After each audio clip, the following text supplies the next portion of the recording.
శుక్లాంబరధరం విష్ణుం దశవర్ణం చతుర్భుజం ప్రసన్నవదనం ధ్యాయేత్ సర్వవిఘ్నోపశాంతయే. శ్రీవారు మూడు నామాల వాడిగా ప్రసిద్ధి చెందడానికి కారణమేమిటి? శ్రీవారిని తలుచుకోగానే ముందుగా అందరికీ గుర్తొచ్చేది 7 కొండలు, 3 నామాలు. 3 నామాలు శ్రీవారి రూపుకే ప్రత్యేకంగా కనిపిస్తాయి.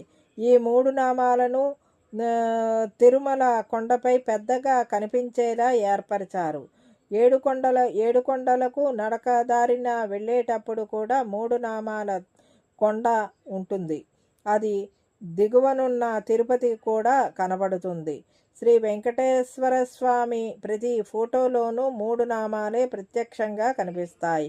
అసలు శ్రీవారికి ఈ 3 నామాలు ఎందుకు ప్రత్యేకం? 3 నామాలే ఎందుకు అలంకరిస్తారు? 3 నామాల వాడిగా ప్రసిద్ధి చెందడానికి కారణాలేమిటి? సాక్షాత్తు ఆ శ్రీ మహావిష్ణువు ధరించి మనుషులు కూడా ధరించాలని చెప్పినవే 3 నామాలు. ఈ నామాలు అజ్ఞానాన్ని, కర్మను ఖండిస్తాయని వివరిస్తాయి. మొదటిసారి రామానుజాచార్యులు స్వయంగా తన స్వహస్తాలతో శ్రీవారికి 3 నామాలు అలంకరించారట. అలా శ్రీనివాసుడికి తిరునామాలు అలంకరించడం ఆనవాయితీగా మారింది. శ్రీవారికి ప్రతి శుక్రవారం అభిషేకం తర్వాత 16 తులాల పచ్చకర్పూరం, 1.5 తులం కస్తూరితో 3 నామాలు అలంకరిస్తారు. అవి మళ్ళీ గురువారం వరకు అలాగే ఉంటాయి. గురువారం స్వామివారి నేత్రాలు కనిపించేలా నామాన్ని కొంతవరకు తగ్గిస్తారు. అంటే ఎప్పుడూ శ్రీవారు కళ్ళు నామాలతో మూసి ఉంటారు. శుక్రవారం ఉదయం మాత్రమే అభిషేక సేవ సమయంలో శ్రీవారు 3 నామాలు లేకుండా భక్తులకు దర్శనమిస్తారు. ఈ సమయంలో నేత్ర దర్శనం, నిజపాద దర్శనం చేసుకునే అరుదైన మహత్తరమైన అవకాశం భక్తులకు లభిస్తుంది.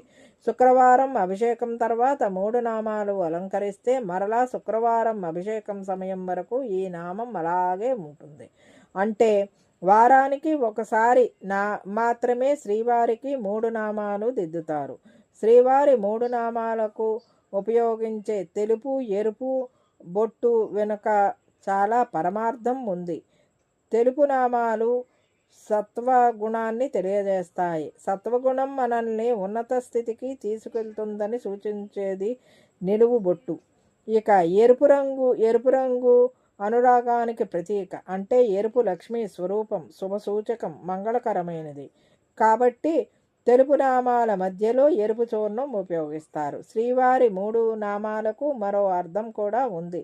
వైష్ణవుల్లో వడగలై, తెంగలై అనే 2 తెగలున్నాయి. వడగలై అనేవాళ్ళు యు ఆకారంలో నామం దిద్దుకుంటారు. తెంగలై వారు ఆంగ్ల అక్షరం వై ఆకారంలో తిరునామం దిద్దుకుంటారు. అయితే ఈ 2 ఆకారాలకు మధ్యస్థంగా తమిళ అక్షరం పాను పోరి ఉంటుంది.